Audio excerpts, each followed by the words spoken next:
18, 19-year-old Alicia, she really didn't have the time yet or the opportunity yet to become doubtful, I'll say. Like, Yeah. Of course, we all go through different moments in our life, and we surely feel doubt and insecurity and all those things, and that's supernatural. But I think she had like that 19-year-old Alicia had a certain confidence about her that was really sure. She knew what she didn't want. She knew who she didn't want to be. She wasn't trying to bend too much to be that person that other people might have thought would do better for her, because she was very, very, very, very clear, and she hadn't yet had the taste of acknowledgement to Right. it to then start to change or to feel the need to please or whatever happens. I think sometimes when in different parts of our life we find ourselves in, and for me, I think after that time, some of me changed in a way, and I realized that now I've found my way back to where I was then. And I found that to be so interesting because in a way I started out more clearly myself and then maybe lost my way through the middle, Yeah, and interesting. then have found that I've been able to find my way back. And when I look at myself today and I'm like, oh, okay, I realize I'm most close to the original me, which was probably, right before everything started to pick up, take off, success and things like that. And so that's to me really, really interesting, an interesting revelation. And that makes me smile because in a way I kind of already had it. Yeah, yeah. That's so funny, isn't it? When you realize that, it's crazy to think that it's almost a process of unlearning and rewiring and reconnecting back to who we were or what we knew, and letting go of all the noise and the layers, the dirt. And you talk about in part one of the book, you talk about, and you say this, and when you say it through the story you share, it's so powerful when you talk about, I no longer belong to myself. And when you said that, and what you're sharing around that space, the question I had is, when people say the phrase, don't sell your soul to achieve your dream, how do you interpret that now? Like, how do you interpret that in context of you saying, I no longer belong to myself?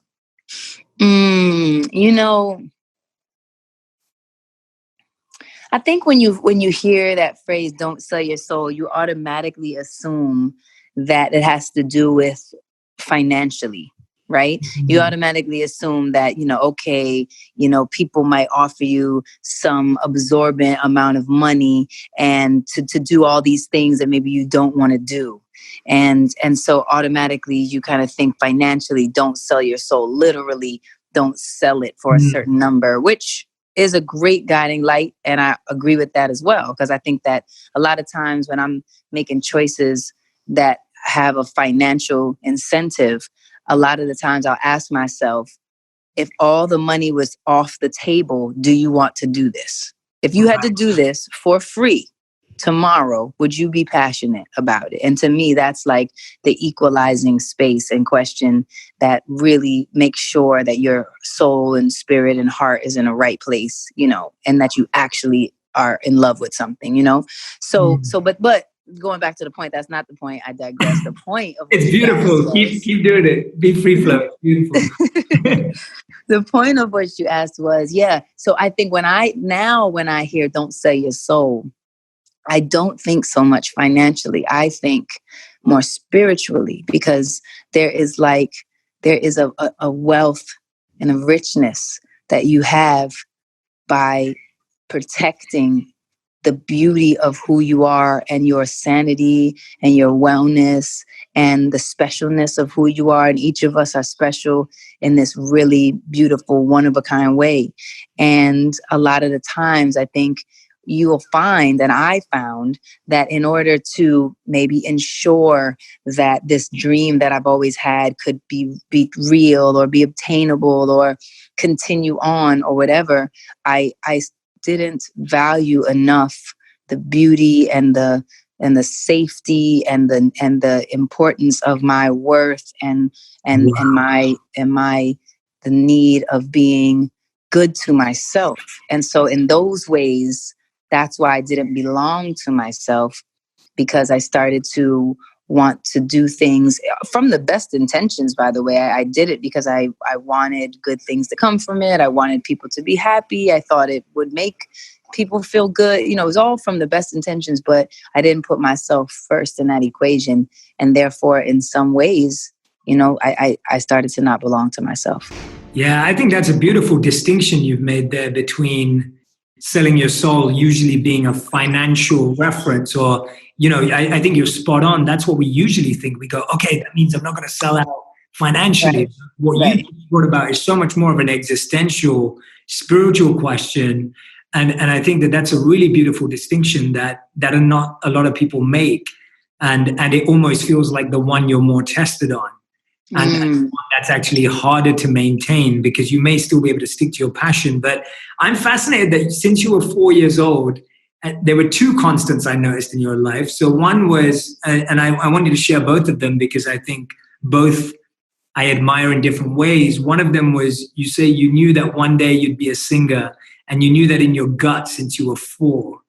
And I'm fascinated by how you not knew that, because I think you're right. I think when we're younger, we do know things. But what I'm intrigued by is what made you trust your intuition at that age? Because I think when we're young, we're more malleable and moldable, and we're more go along with what society or family or friends or noise tells us. But you knew, but what was it that helped you continue to commit and follow that? I didn't feel that, I think that back to this similar theme about, like, we kind of start out knowing the truth, and then we start learning the lies, and the lies start to get in the way and start to make it really, or inheriting the lies maybe. And, and again, it's not because somebody actually lied to us. It's because they just told us what they knew. And what they knew was probably not really the truth either. And each person has their own truth anyway. And so it really doesn't matter what other people tell you, because you have to find your own truth. And each person's truth is different. And so I think that at that 4-year-old place, I was very, very clear. I was super clear. I didn't have that interference yet. I didn't have that kind of societal oppression yet, because I was just so pure and so, open. And my mother has always been a performer. And I remember us doing, like, there were these cute little talent shows at my little kindergarten, and we would perform together, and we'd practice these different routines, and it'd be me and her. And she's such a performer, and she's always, had such a passion for the arts, and that's what she came to New York to do. And, so in so many ways, I've always said that I am her dream manifested in some way. And so she always had that spirit to her. And I think because that was her dream as well, she was excited when she saw that spark in me too, and so we just were a good match, we just were a good match. So I think it wasn't until later that I started to get out of that, sweet, innocent, that really, I think, where the truth lives. Just because, you start meeting more people and you start being more exposed to different things. And then maybe you start, the doubt creeps in, or the fear creeps in, or the, whatever else comes in to try to unseat us.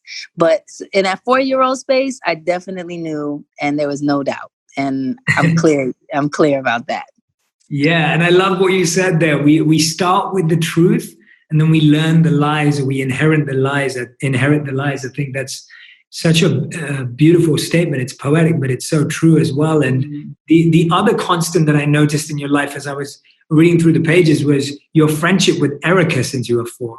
Yeah. And when I saw that, I'm blown away by anyone who can have a friendship that lasts the changes of life, the seasons of life, the ups and downs of life, like, and you work together, right? Yes, we Yeah, did. There's and so so many seasons. There's yeah. so So many seasons we shared. how do you maintain a friendship through that time since 4 years old? Someone who's known you your whole life, basically. Like, tell me what that's like through the journey you've had of maintaining a friend who's been a part of your life the whole way.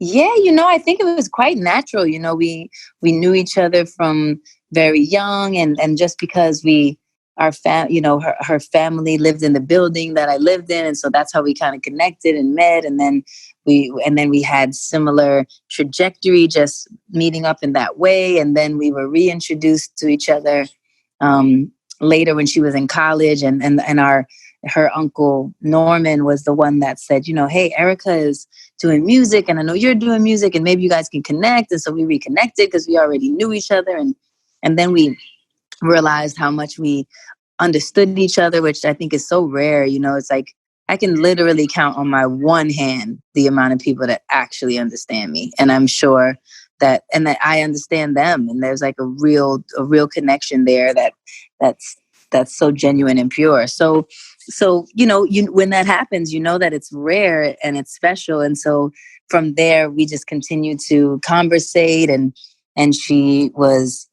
really smart in finishing college, and I was just about to embark on this whole crazy world and touring, and it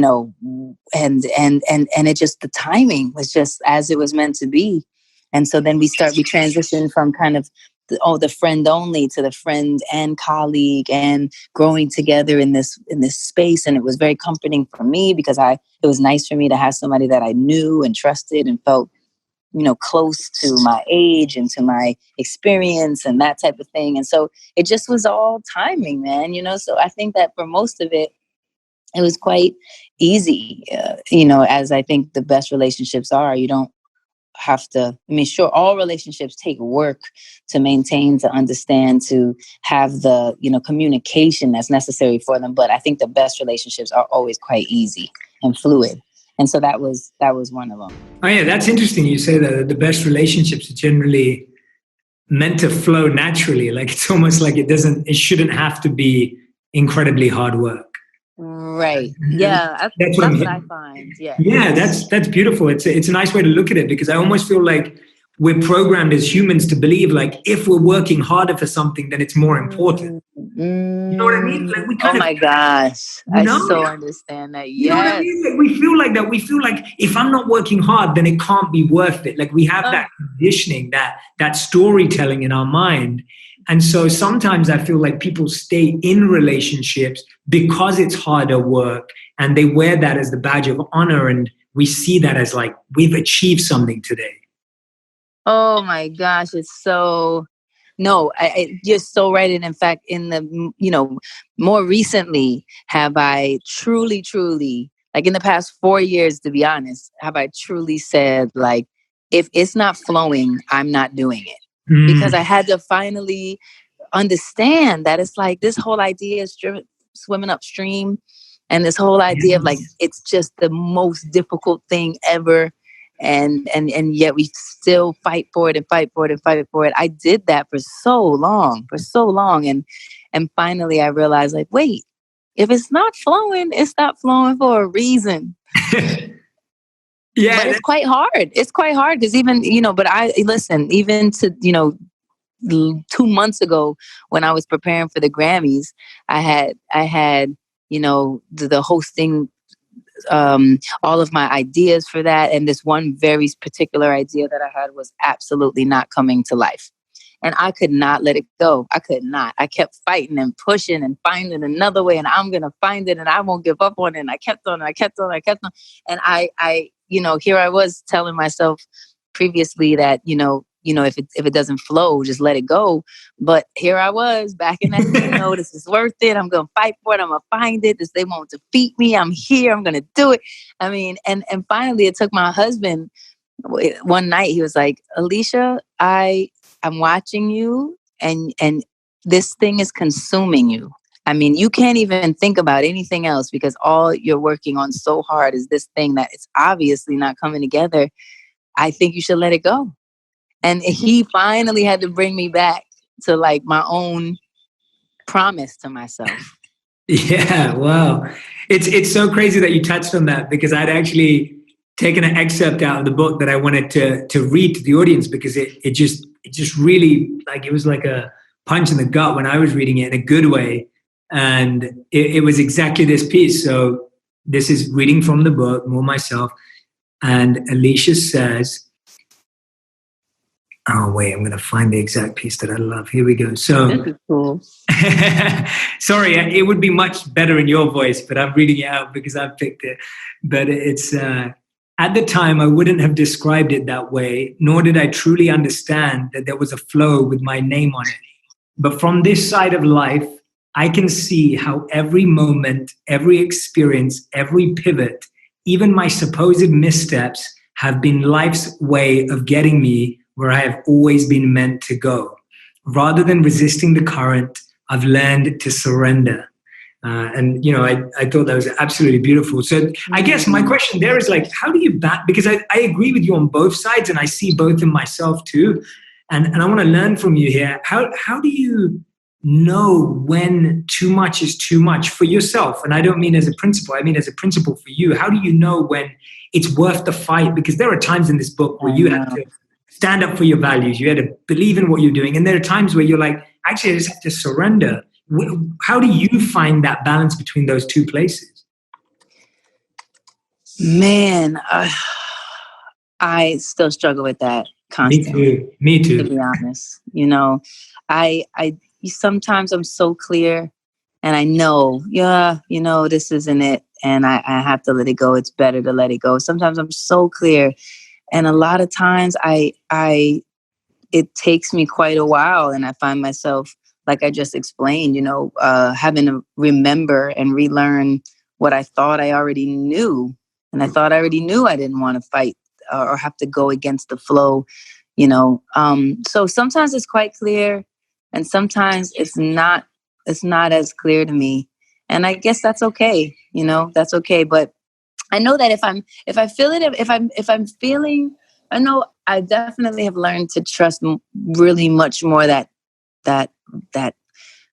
sensation in the gut, that thing that kind of just really tells you no, or yes, whatever it is. I've definitely learned to pay a lot more attention to that, and that is a part of the piece of what you're asking. Like, how do you know when it's enough, or what's your own personal kind of barometer there? But I think that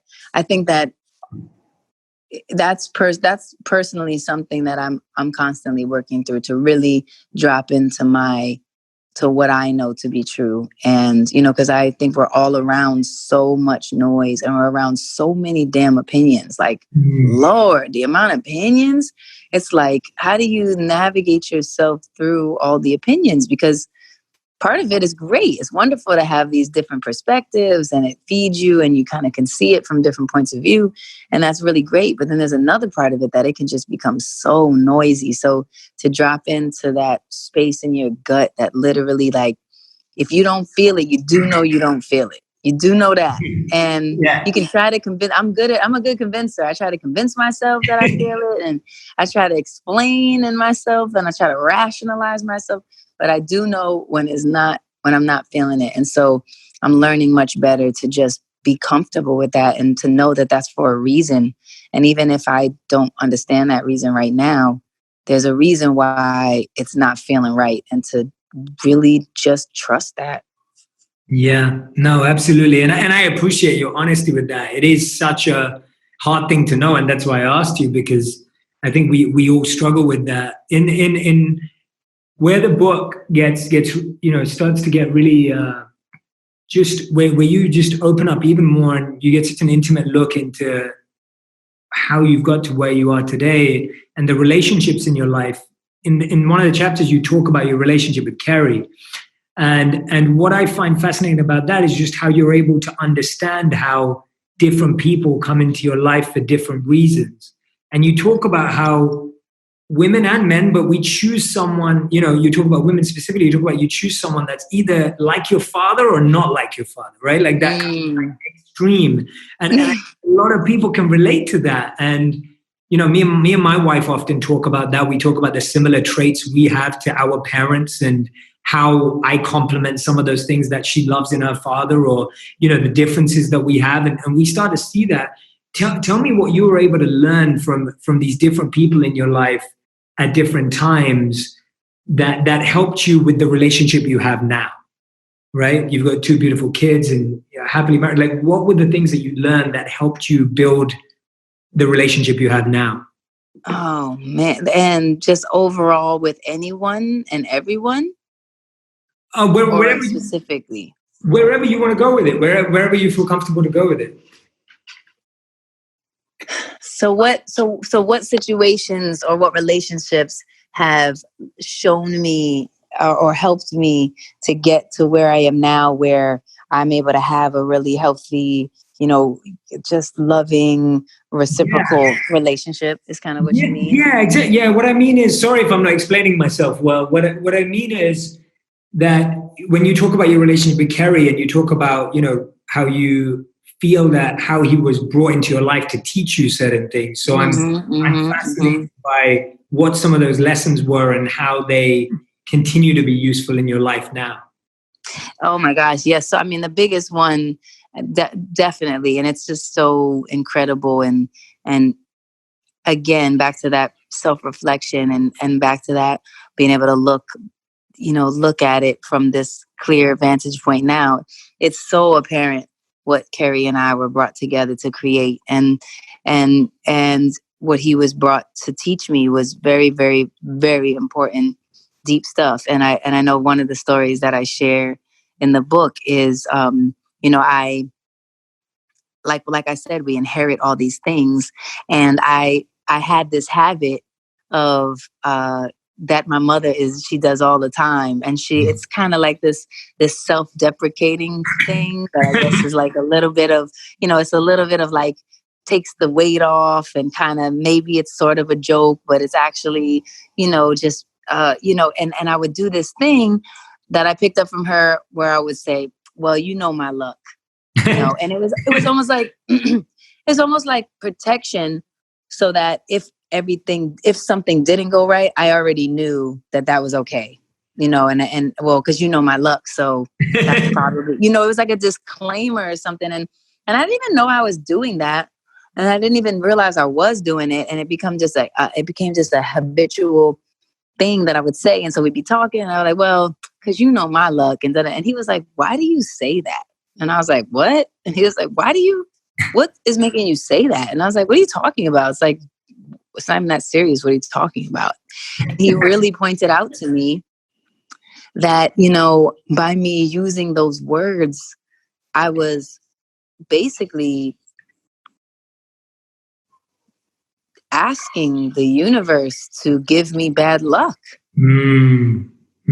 Because I was saying that, well, since I was claiming that my luck was not good. Yeah. And I was doing it in a joking manner that I thought that I had picked up. So I didn't think it was a big deal. But in actuality, it was blocking me. And I mean, I was probably at the time like 16. Wow. And I was able to receive that message so loud and clear, from him. And I know that it changed the trajectory because I started to learn early the power of words, and how what you say is definitely 1,000,000% what you're going to get. I mean, and so I didn't know that. And so when he opened my eyes to that, it really changed a lot for me.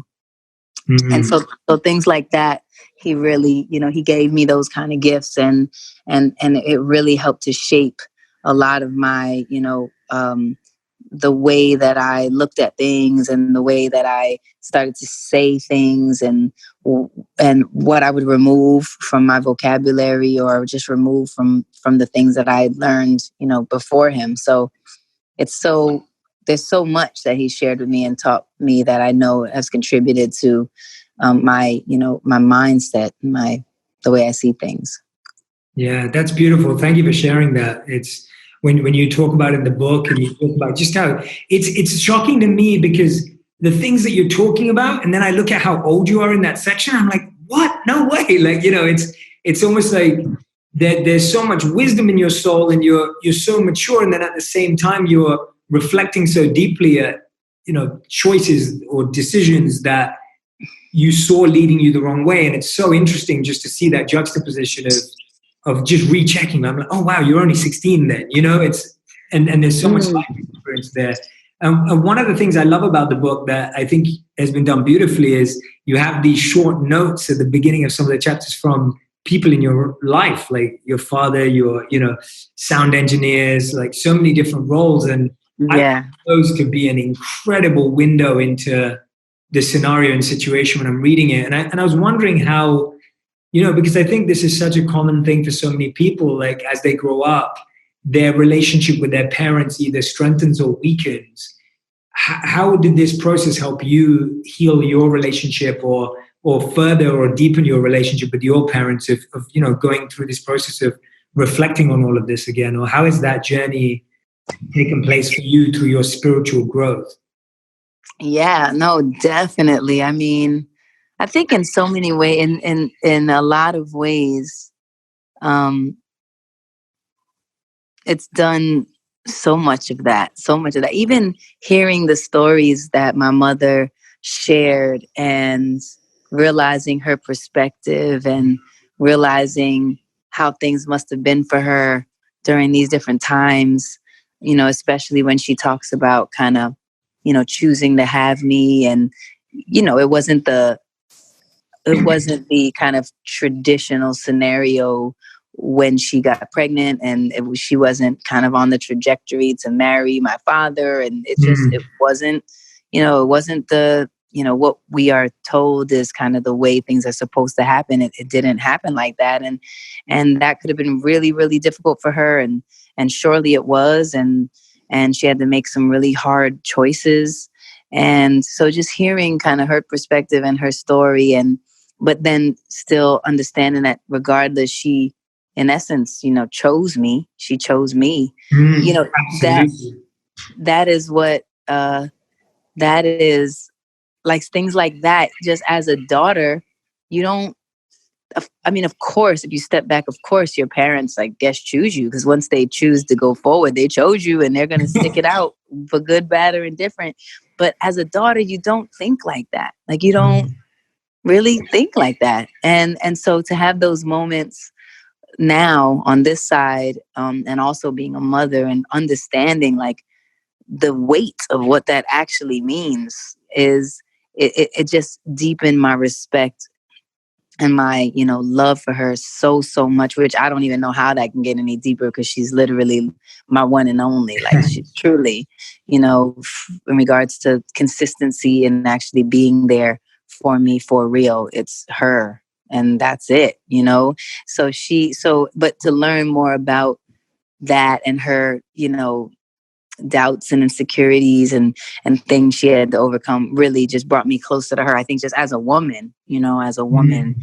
So that's really cool and really powerful. And then for my father as well, we've definitely been on a deep, um a deep journey to understand our relationship, and it's taken many incarnations, and it's taken many turns, and taken me many places that have had to do with anger and rage and worthlessness, and many emotions, and even and even, moving towards gratitude, and definitely like a deeper understanding of his journey and his difficulties and what he's had to endure and experience, and his upbringing. And he also was raised by his mother only, and he didn't really have, he had a father figure in my grandfather, who my grandmother married later on, you know what I mean?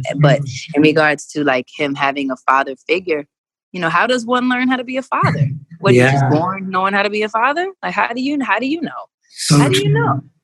So or how does one learn how to be a mother? Same. So it's just so deep in this kind of place of empathy and understanding, and really, as opposed to just only seeing everything from your view and your perspective.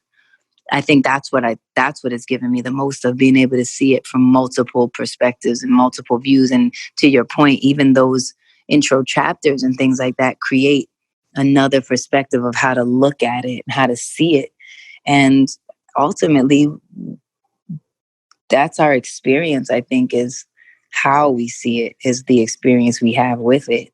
So it's been really, really dope and great and beautiful. And, my father and I are really in a very wonderful place, and closer than we've ever been, and really able to be friends and just like humans, and without all of the extra attachments, or without all the extra, what do I want to call it? It's almost like the pictures were painted that we assume we're supposed to live up to, and then we hold each other to these images of what it's supposed to be, but we each have to create what it is. And hey, you might not be the daddy that was in my life at 4 years old and threw me up on your shoulders and walked around and then tucked me in the bed at night.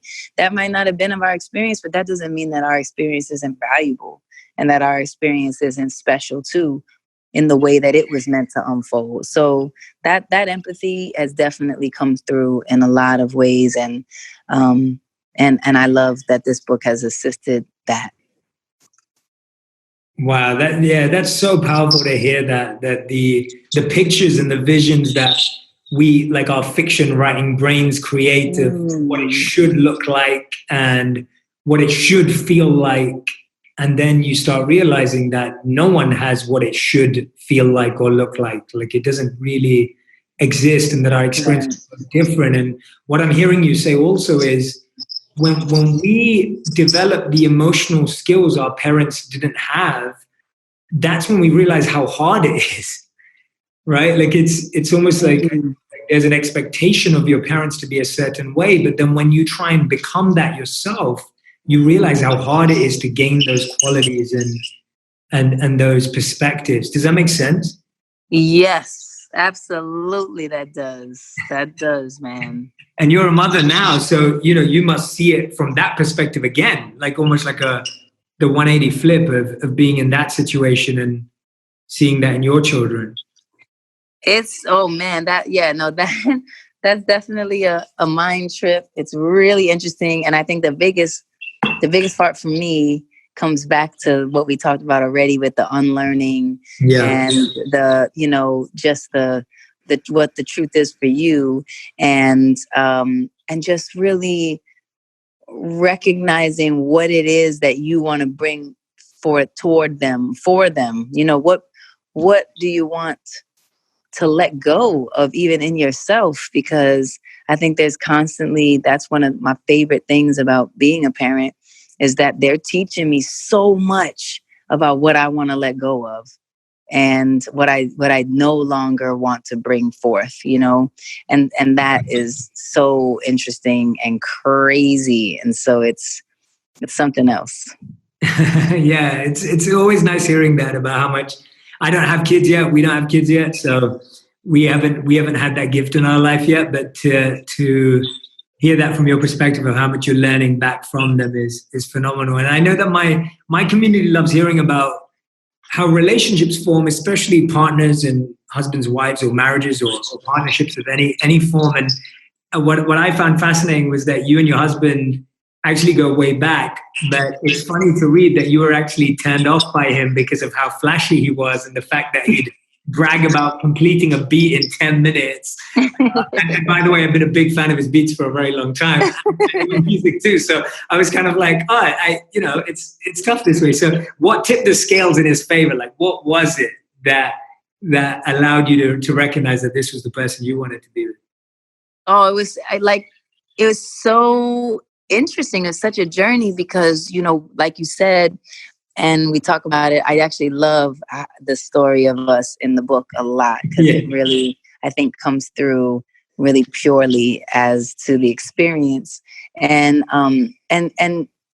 and we've known each other for so long, since we were like 15 and 14, and we've seen each other through these different incarnations in our lives, and we've watched each other become successful without even really, not, we knew each other in the sense of we'd met in these different places, and we, of course, were happy for each other's success, but it was kind of in passing in so many ways. And so I found that with him, I really was quite judgmental about him, like, which is something that I think we do, like, as humans. We just are super judgmental about a person, and and so I always had this idea about what I thought that he was in my mind.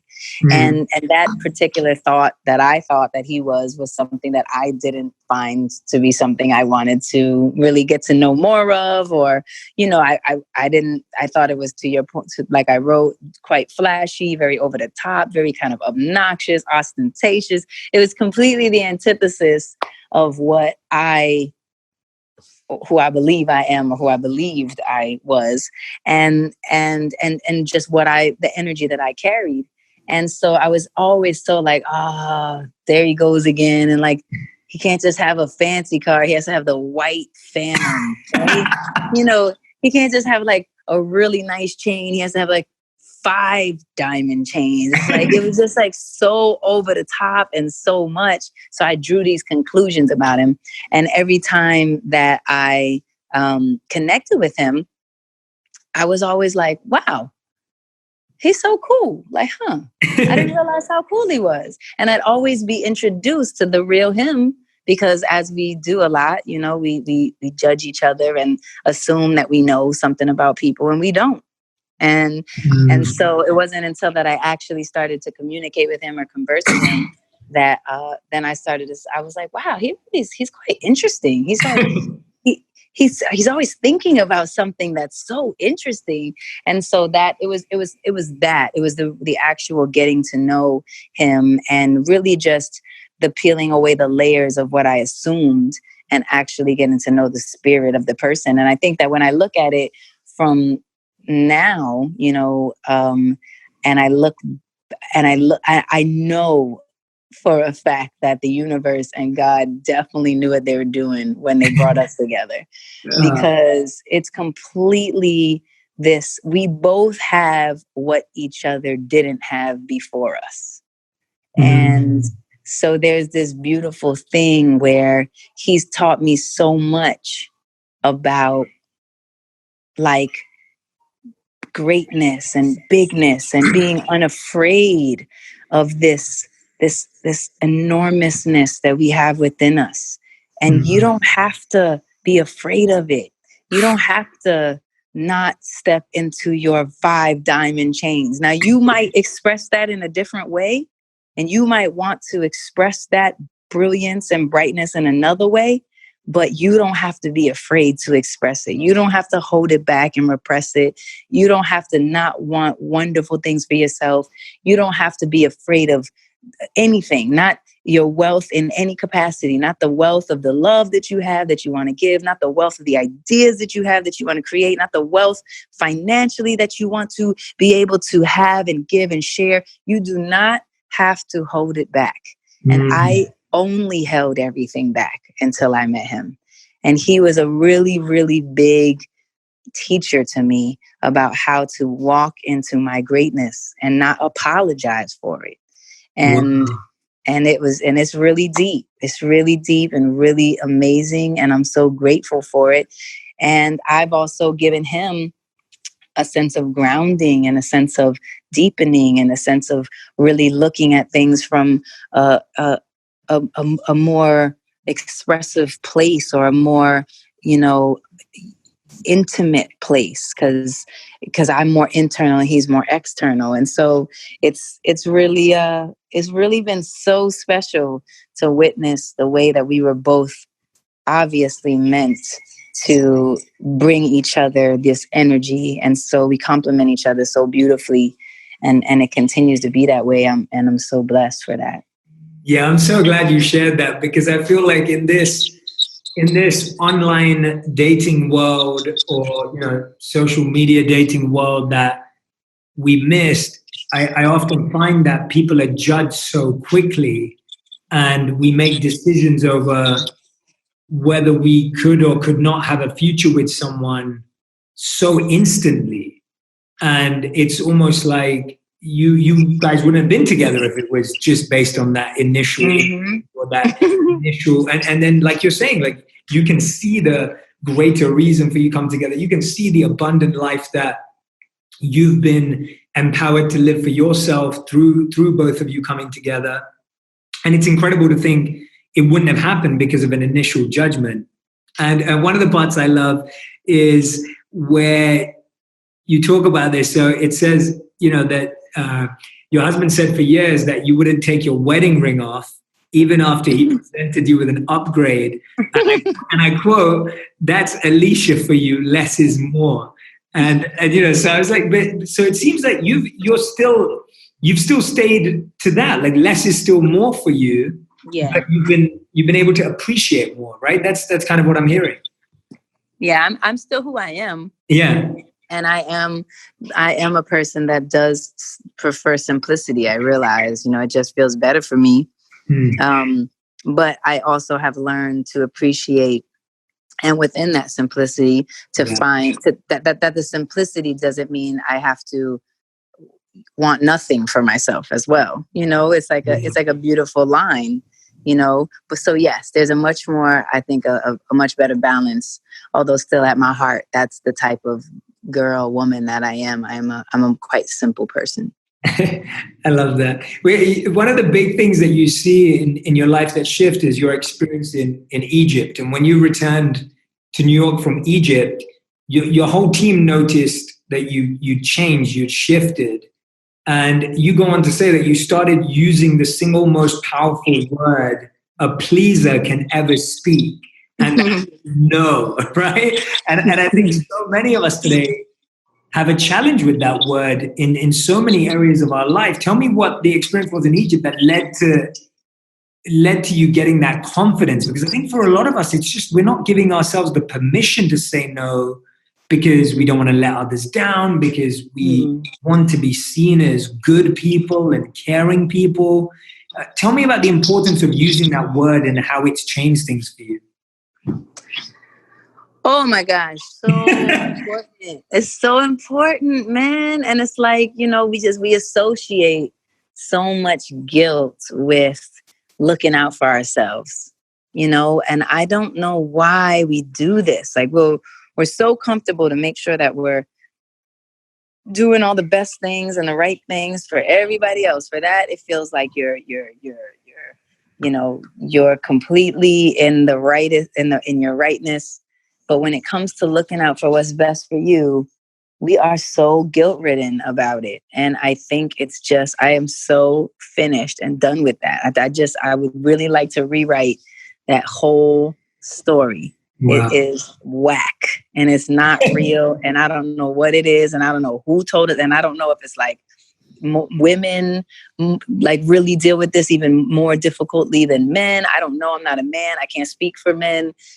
All I know is whoever feels like how I feel in this place where we suddenly are racked with guilt when it has to do with protecting or taking care of yourself, I want to rewrite that narrative because it's just awful. And so, and it's totally counterintuitive and counterproductive. And it's just kind of totally stupid. And I don't even use that word. I don't like that word, but in this case, it's relevant. It's relevant in this case. And so I think that, that trip to Egypt was definitely a really big marker in my journey to start to understand what it is that felt good for me and how to build things around me that makes it build things around me that feel right and feel good and be okay with the change that has to come naturally. Like nothing can just continue on forever and ever. It wouldn't even work. So that trip was a big part of me arriving to the place where I could finally start to say no. And that definitely took a long time, and much, much more after that, before I actually got the hang of it, and before I even understood why it was so valuable and so important. But I think I started to recognize just the things that were happening in my life that I needed to let go of, and that was the beginning of me recognizing this pleasing tendency that I was carrying with me, that it was time to start shifting away from. Yeah, it's so powerful hearing you share that. And I know a lot of people listening right now will get so much strength from that, because you're right, men and women, and maybe women more, like, struggle with saying no. And I think we struggle with it at work, we struggle with it in our relationships, we struggle with it in our families. There's so many places that we struggle with it, that it's such an important skill and habit to learn, and be able to become comfortable with ourselves, and making that space for ourselves. So I think you're going to give a lot of people a lot of strength hearing you talk it through and calling it stupid. It's I totally get where you're going with that. You say that in life we don't get what we are. Sorry, in life we don't get what we ask for. We get what we believe. And I thought that statement was so powerful when I read it. I'm going to read it again, guys, because it may sound like something you've heard before, but it's not. So listen to it carefully. In life, we don't get what we ask for. We get what we believe. And when I read that, I just thought, that's so true, because there's such an asking movement and manifesting movement, and just asking for things from universe, God, whatever anyone has a belief in. I'm intrigued by when you came to that realization, and then what you're believing right now. So how did you get to that realization, and then what are you believing right now? Oh my gosh. How do you Sorry, we're going there today, Alicia. I'm sorry. It's so good. It is so good. And man, how do you, I just have seen so clearly, and even up to quite recently, that even I was operating from these places that I didn't recognize my value. And I thought that was humility. Wow. But I was wrong. And it's absolutely not humility to not recognize your value. It's issues with self-worth, and it's issues with, things that we all have inside of us that we definitely have to pay attention to and think about and work on and practice all the time. To this day, I have to practice saying, I deserve this. I am meant to have this special moment, and I do not have to feel like, I was doing this thing where I would, say, I don't need that. Similar to that thing that I did when Kerry told me, why do you say you know my luck? It was just a different version of it. It was like a more evolved version of it, where I was, I was saying, no, I don't need it to be too complicated. It's cool. I'm just simple. I just need it easy, and I don't need much, just a little this and a little that. And I was telling the universe that I didn't need much. And there's a difference. Yes. There's a difference between, recognizing that you're content and telling the universe you don't need much. Because once again, I was blocking off the blessings. I was blocking off my potential to reach a greater greatness. And I realized, man, look how blessed I am to have reached so many beautiful plateaus and places and amazing spaces, and still I am struggling with the belief that I deserve more. And when I talk about deserving more, I'm not talking about financially deserving more, which I deserve that as well, by the way. And I really encourage us to not be afraid of financial success. I really do. I think that that's also another fallacy, that's another narrative we've thought that somehow there's something to be ashamed of by achieving, any number of things we might achieve. But that's not what I mean. What I mean is like the greatest visions that I have yet to vision for myself, the greatest visions I've yet to envision for the planet, the greatest contributions that I have yet to actualize. All these things, if I'm telling myself I don't need much, how can I reach those unimaginable places? Mm-hmm. And so that's what I meant when I was saying that it's not the experience is what you believe, because what you believe you deserve, what you believe who you are, that's how you walk into a room, and that's how you speak to that person, and the words that you use to them that you feel you belong there with them or you don't. And we all belong there. I don't just belong there. We all belong there. And in this highest, greatest space that we have yet to imagine, because it's that big.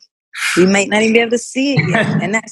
And that's what I want to feel. So I don't want to say any longer that I don't need much. I need the greatest version of myself that I can possibly manifest, so that I can be the greatest version of myself for the entire planet. And that is what we do.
Deserve.